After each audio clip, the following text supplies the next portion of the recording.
Good morning. Good morning. Good to see everybody. It's been forever since I've been on here. Feels like it.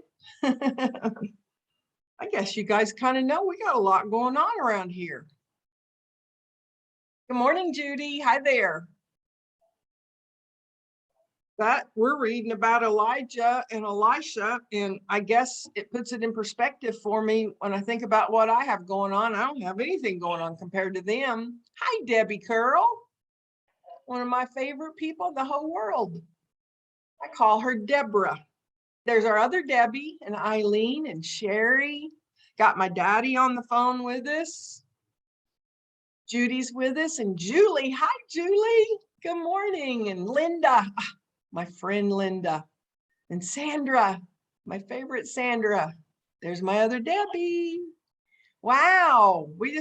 Lots of people on with us this morning. And I love seeing you guys with us. We do indeed have lots going on. So I'd planned to do Bible study yesterday, as you guys know, but there's my sister Carrie. It's because my sister Carrie came back from Colorado again that I get to be on Bible study today. Because yesterday morning at 6 o'clock, for about 10 minutes till 6, my mama called and she had already called 911 and was getting ready to be picked up and taken to the hospital. So we packed up real quick. My mom lives alone and went up there and prayed. Of course, we prayed. Of course, lots of people prayed. And I'm going to tell you those prayers were answered because the reports we got from the hospital ended up being wonderful. And she got to come home, was having some vertigo, not able to stand up at all, very sick to her stomach. So we believe she's on the mend.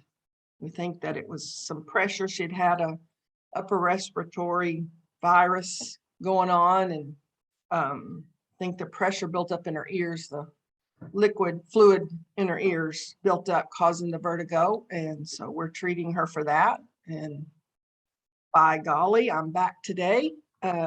My daddy's still with us.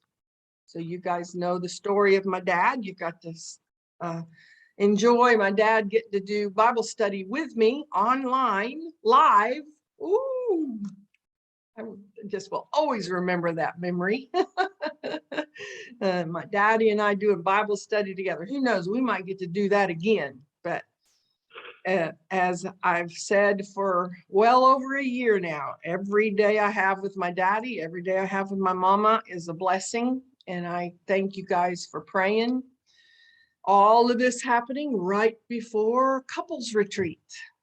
Oh my goodness, we've got couples coming to Fall River, Kansas, to the Flint Oak Lodge. And all I can say is I talked with one of our leaders that helps me with these this week, and I said, oh my goodness, look out. This must be going to be quite the retreat, with all of the distractions that's trying to happen. Not just with me, with her family.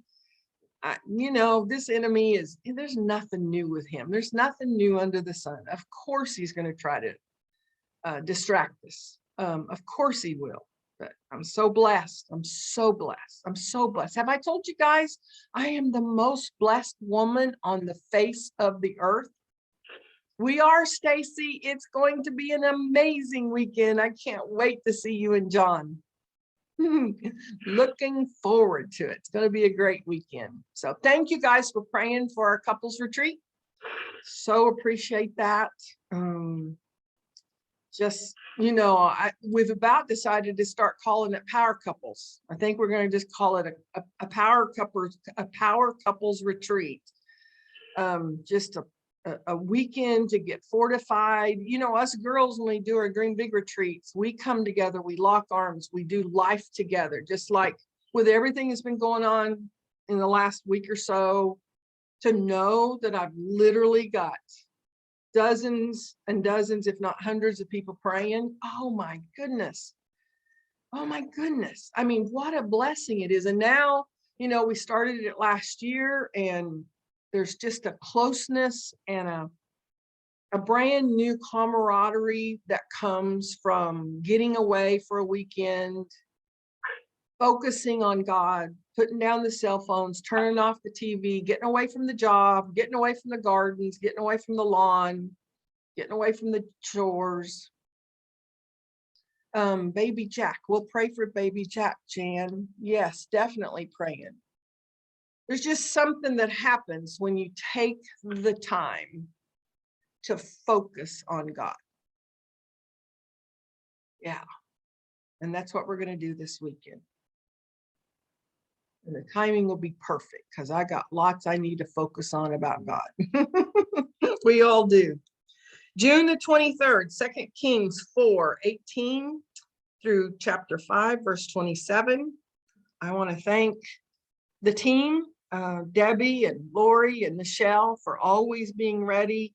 You know, I just sent out a group text to them yesterday and said, I asked Debbie to just post that we wouldn't be able to do Bible study because I knew that I'd be driving and busy and things. And she said, nope, I'm up early. I'm ready. I can do it. And she just impromptu just did Bible study yesterday. Isn't that awesome? And all three of those girls was ready. We're still having a little technical trouble getting Michelle logged in, but we're gonna tackle that, get that taken care of. I just so grateful, so grateful. I probably went about 6 years doing this, maybe 6 or 7 years, that on the days that I was traveling or the days I wasn't available, I would just post a notice on Facebook, no Bible study today, we'll come back next week or we'll come back tomorrow. I don't have to do that anymore. Not only that, oh, yes, I'm supposed to be making an announcement. We're going to do daily Bible study from the retreat. So I'll be on with us starting today up until Monday. Mondays, if you guys don't remember, I have meetings that are outside of my control. It's a meeting, it actually starts at 8:30 Central Time that is not my meeting. I can't control when it starts. And so that's why Debbie does Mondays for me. But I will be on, the good Lord willing, I'll be on, this is Thursday, Friday, Saturday, and Sunday for Bible study. Last year when we were up there and we did Bible study, because it really is out in the middle of nowhere. I'm telling you guys, it's out in the middle of nowhere. Some of the couples drove 7 miles on gravel roads just to get there. There is a different way in, but one of the ways in is 7 miles on gravel roads, and signal is a challenge. So last year we did our Bible study from their bar. We just walked into that bar. Of course, at 8:30 in the morning, it's not open, but they unlocked it for us, let us go in, and we just walked in bringing Jesus with us. I'm just telling you. And we just filled the place with Jesus. So we'll do Bible study from a bar, you betcha. Whatever brings God glory, we'll do it. Okay, back to the Bible study. 2 Kings chapter 4, verse 18 through chapter 5, 27.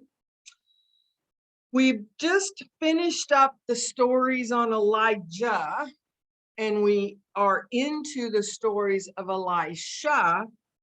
Most of these stories will grab your attention. They'll grip you. They're fun to read. A lot of them are fun to read. Some of them are, I think in terms of modern day entertainment, they would be considered quite the drama. I think drama would be the word. Hi, Montana. I miss you, by the way. Quite the drama. For instance, this first story, about the woman and her baby, the woman and her son. But I want to just point out just a few things that in prior years I looked up. Elisha was a prophet for over 50 years, and he was a prophet through 5 kings. That's a long time. That's a long time. Now, Elisha was wealthy.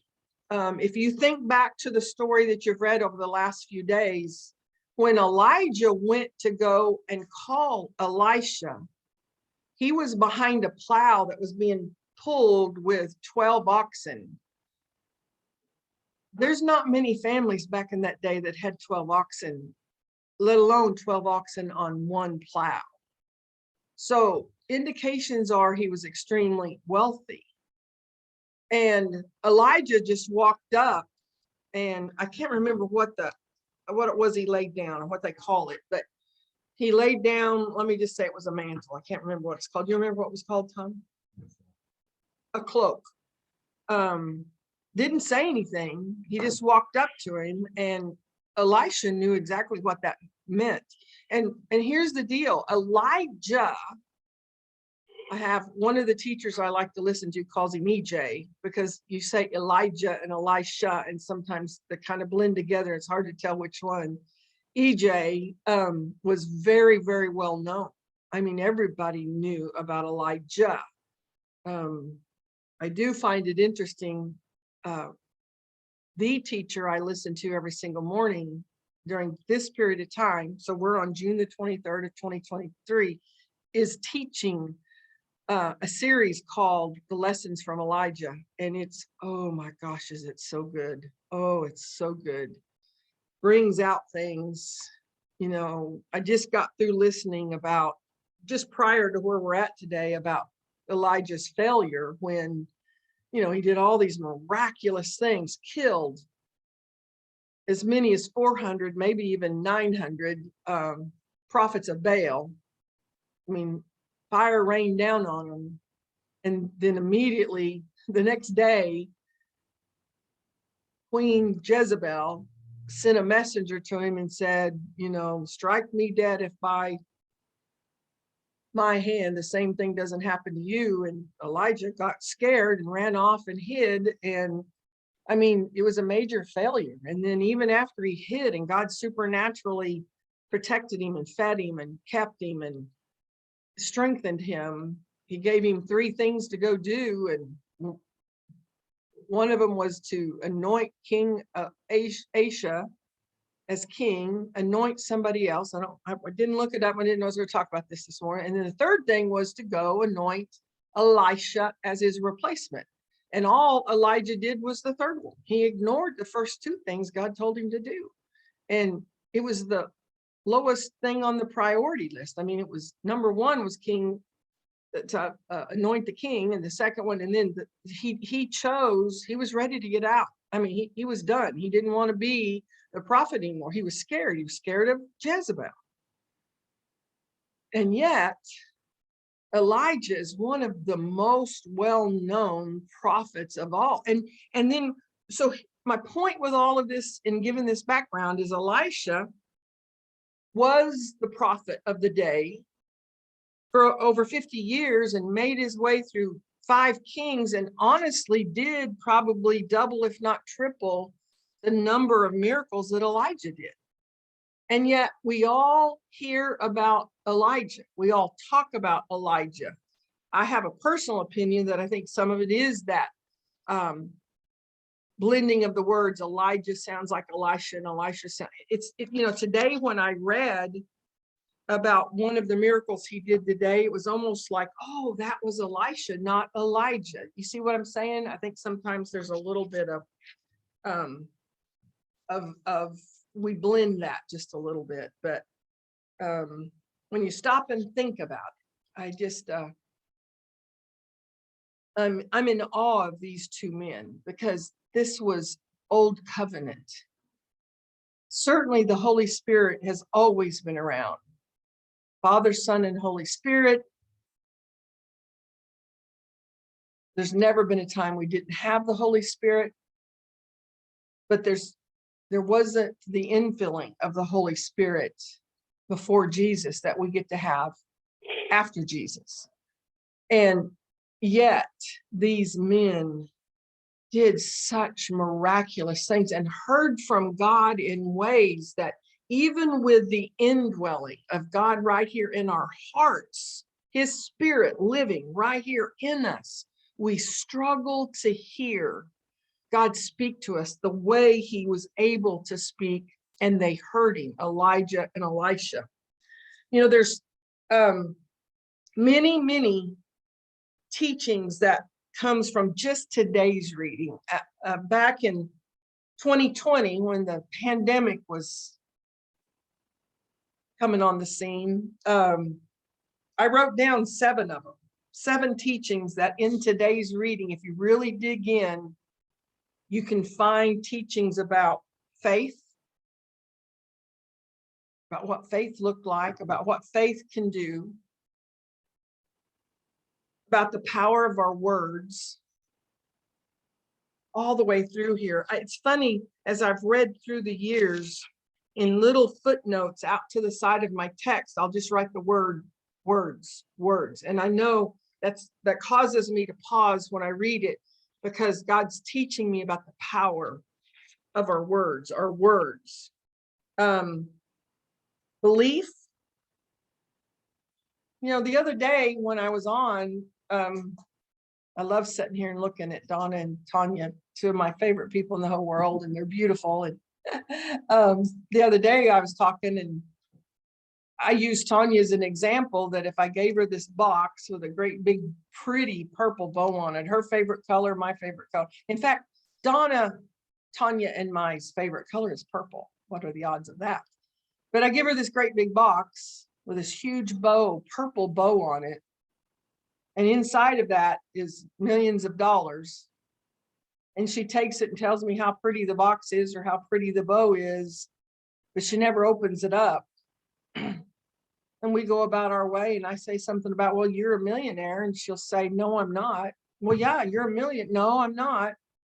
Well, I gave you millions. No, you didn't.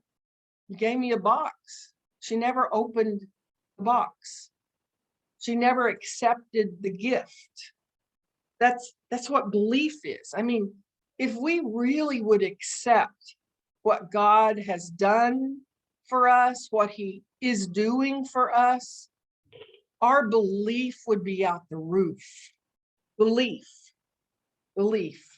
And then there's, how can you have a lesson on belief and not have a lesson on unbelief? Those are in the words of what we have today. Greed. And then the giving. Oh my goodness. Last year, really for about 1.5 years, the same thing happened. As I read all the way through the Bible, we're almost halfway through this. We've read that far in this book. That's so exciting to me. We're on day 175. We're just really close. In fact, I think tomorrow will be the halfway mark. No. I guess the end of June will be the halfway mark. But anyway, we've read all the way through here, and all the way through here for 1.5 years. But what popped out at me all the time was the giving. But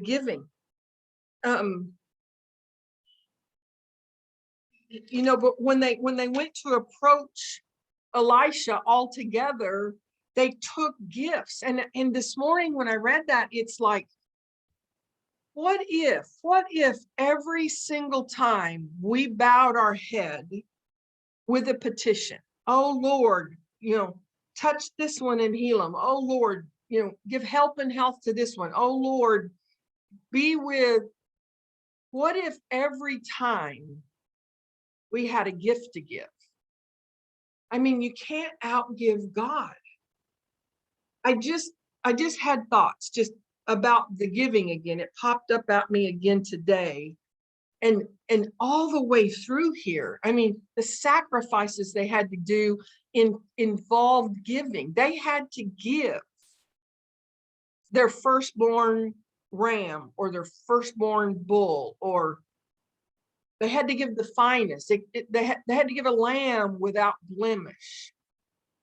Giving. What if and sometimes maybe, guys, we bow our head and we've got petitions, we've got prayer requests, we've got urgent needs that we're taking before God. What if we started it out with just the gift of thanksgiving? The gift of, Father, I'm so grateful. Today's Thankful Thursday. I've got so much to be thankful for. So much to be thankful for. What if we viewed our Thanksgiving as a gift back to God? Anyway, I didn't know I was going to go on and on about these. I was just trying to get through the lessons.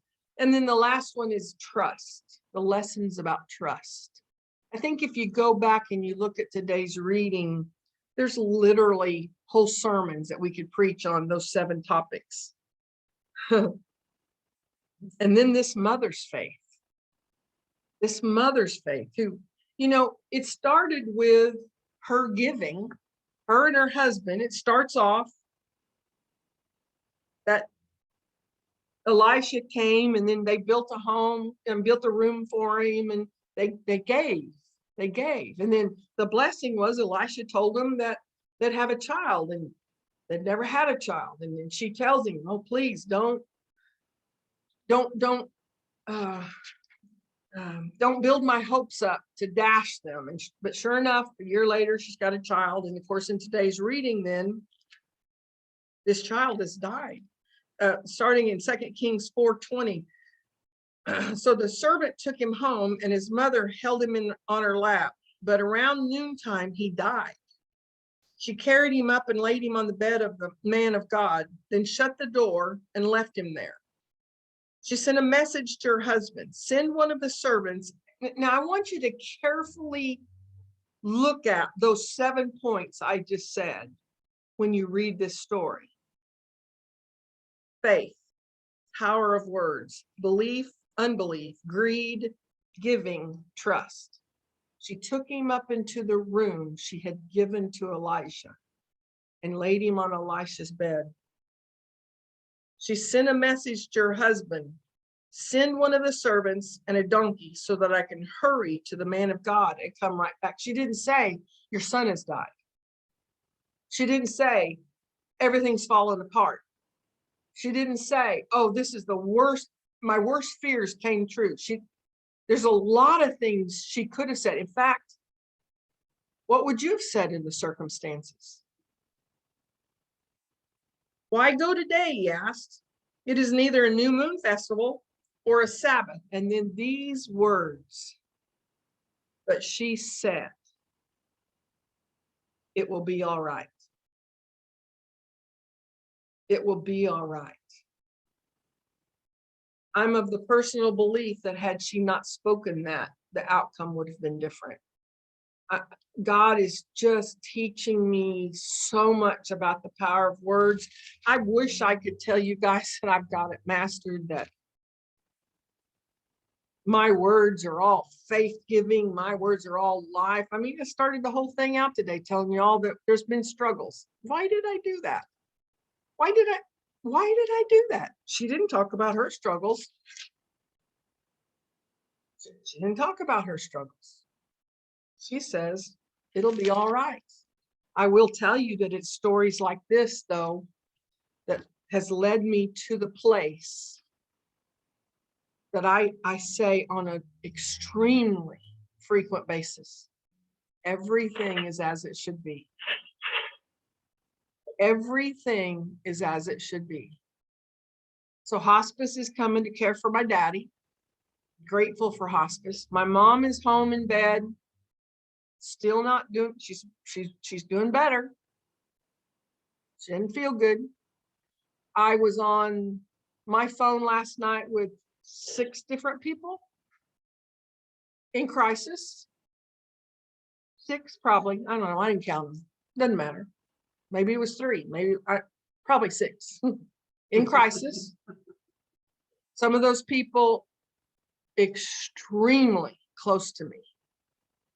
This morning, none of the ones I can think of have been resolved. And yet, this I know, it'll be all right. It'll be all right. Everything is as it should be. And when I say that, it brings me such peace. When I feel this world building up and the things of this world building up, and I don't even know what's happened. It's not that I wake up this morning and make a conscious decision. Okay, today I'm going to get worried. Today I'm going to be frustrated. Today I'm going to get overwhelmed today. That's not how it happens.